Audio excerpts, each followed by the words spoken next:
जय श्री केदारनाथ, हर हर महादेव।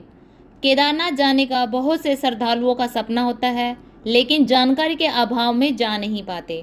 अगर आप केदारनाथ रूट पर घंटों की जाम और मंदिर में लंबी लंबी लाइनों को देखकर कंफ्यूज हो रहे हो और सोच रहे हो कि कौन से सीज़न में जाएं, कौन सा ऐसा मौसम दिन चुनें जब कम भीड़ मिले और आपके दर्शन अच्छे से हो जाए, आपको कोई परेशानी ना हो, तो ये वीडियो आपके लिए ही है। आज की वीडियो में बात करेंगे कि कौन सा ऐसा महीना है जिसमें चार धाम यात्रा या फिर केदारनाथ यात्रा करें ताकि आपको भीड़ कम मिले, गर्भगृह के दर्शन अच्छे से हो जाए और बजट भी अच्छा हो, कम खर्च में आपको सारे दर्शन हो जाए। चार धाम यात्रा 6 महीने के लिए खुलती है, तो इनमें से कौन से ऐसे दिन है या महीना है जिसमें आपकी यात्रा ज़्यादा आरामदायक हो, कोई परेशानी के बिना हो जाए। तो ये आपके साथ सारी चीज़ें शेयर करेंगे। साथ ही मैं आपके साथ शेयर करूँगी अपना एक्सपीरियंस कि जब हमने यात्रा की थी तब कैसा मौसम था, और वो सारी चीज़ें आपके साथ शेयर करेंगे। तो वीडियो को पूरा देखें बिना स्किप किए, आपको ये डिसाइड करने में आराम हो जाएगा कि आपको कौन से मौसम में जाना चाहिए। तो वीडियो को पूरा देखिएगा और वीडियो के अकॉर्डिंग ही अपनी यात्रा की प्लानिंग करिए। तो चलिए वीडियो को स्टार्ट करते हैं। सबसे पहले बात करते हैं केदारनाथ यात्रा कब से कब तक है। केदारनाथ भगवान शिव के 12 ज्योतिर्लिंग में से एक ज्योतिर्लिंग है। हिमालय में बसा बाबा का धाम के कपाट बस 6 महीने के लिए ही खुलते हैं। बाकी के 6 महीने केदार बाबा के कपाट बंद होते हैं, अर्थात यात्री दर्शन के लिए नहीं जाते। तो इस साल बाबा के 2 कपाट 2024 में 10 मई को खुले हैं। अक्षय तृतीया का दिन भगवान के कपाट खुलते हैं और 3 नवंबर भाई दूज के दिन बाबा के कपाट बंद हो जाएंगे। कई श्रद्धालु बार बार पूछते हैं कि बाबा के कपाट कब खुलते हैं और कब बंद होते हैं। तो आपको मैं बता दूं कि केदारनाथ बाबा के कपाट अक्षय तृतीया के दिन खुलते हैं और भैया दूज के दिन बंद होते हैं। तो तारीख बदलती है लेकिन ये तिथि सेम होती है।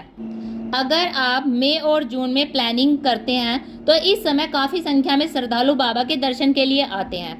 इस साल तो 70% अधिक श्रद्धालु दर्शन के लिए पहुंच गए, जिस कारण प्रशासन को यात्रा बंद करनी पड़ी, जिससे यात्रियों को बहुत परेशानी हुई।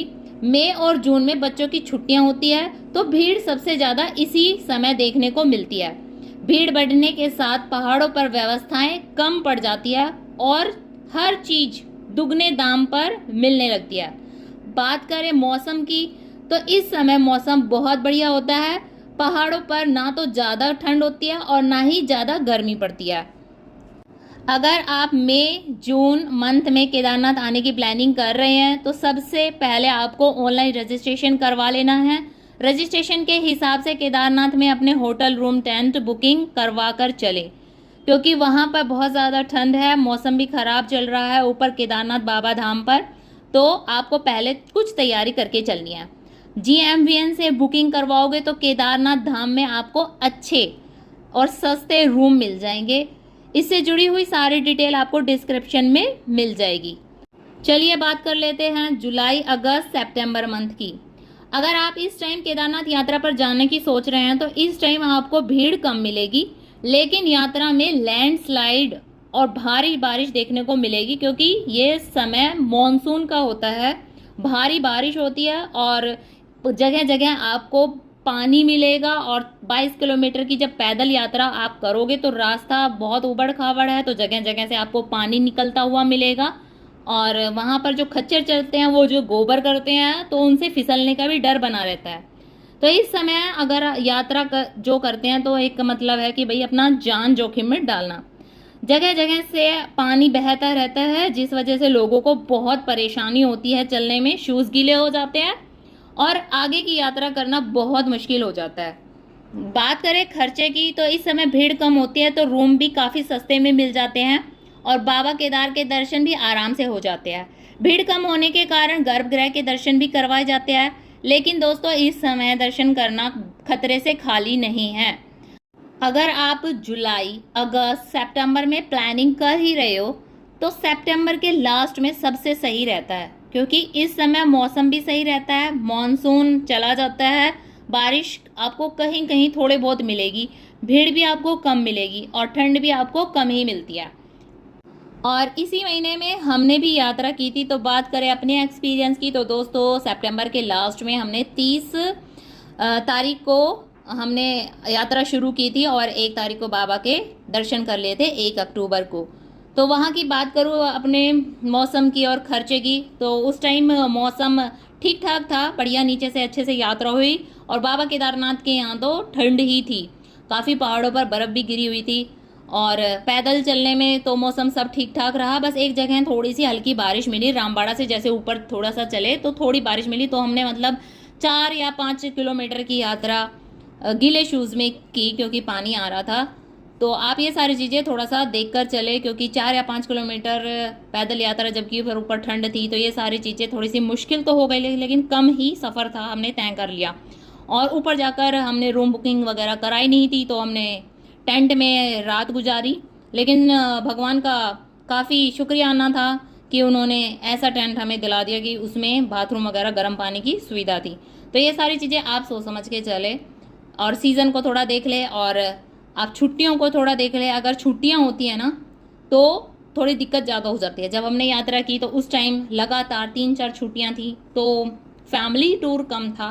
लेकिन जो ऑफिस वाले बच्चे थे, ऑफिस वाले जो स्टूडेंट थे, बैचलर्स थे, वो सारे वहाँ पर यात्रा करने के लिए आए हुए थे, तो इसीलिए कुछ ही दिनों की वो भीड़ थी। लेकिन फिर भी सारा ठीक ठाक हो गया था। सितंबर मंथ हमें मौसम के हिसाब से और सेफ्टी के तौर पे हमें सही लगा।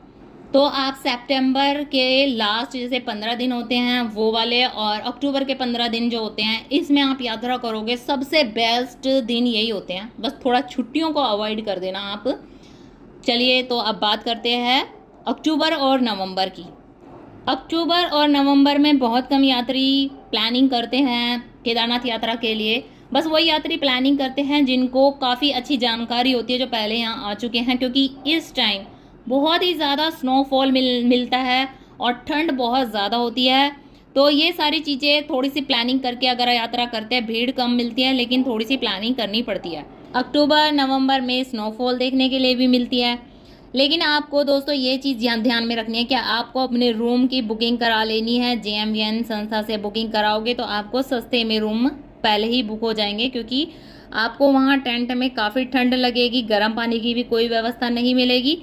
केदारनाथ में अक्टूबर और नवंबर में माइनस में टेम्परेचर जाता है, तो आप अपने साथ गर्म कपड़े रखें और सारी चीज़ें ध्यान में रखकर प्लानिंग करें। एक्स्ट्रा जोड़ा सॉक्स का या फिर ग्लव्स, कैप वगैरह सारी चीज़ें ध्यान में रखकर अपनी यात्रा की प्लानिंग करें।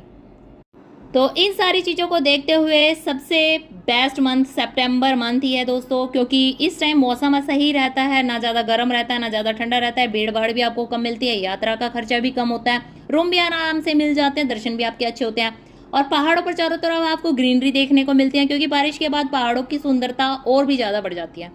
मैं यही रिकमेंड करूँगी कि अगर आप 2024 में केदारनाथ बाबा के दर्शन करने के लिए प्लानिंग कर रहे हो तो आप सितंबर के एंड में करना। आप फैमिली के साथ भी इस टाइम जा सकते हो।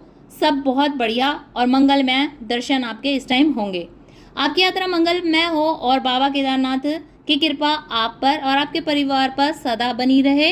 इसी मनोकामना के साथ ये वीडियो यही समाप्त करते हैं। तो मिलते हैं आपको एक और नई वीडियो में और नई जानकारी के साथ। वीडियो पसंद आई तो प्लीज़ लाइक करना बिल्कुल मत भूलिएगा और शेयर करना उन दोस्तों के साथ जो बाबा केदारनाथ के दर्शन करना चाहते हैं लेकिन जानकारी के अभाव में नहीं कर पा रहे, या फिर सही जानकारी उन्हें मिल जाए और उसके हिसाब से वो अपनी प्लानिंग कर सके ताकि उनकी यात्रा मंगलमय और आरामदायक हो, कोई परेशानी ना हो।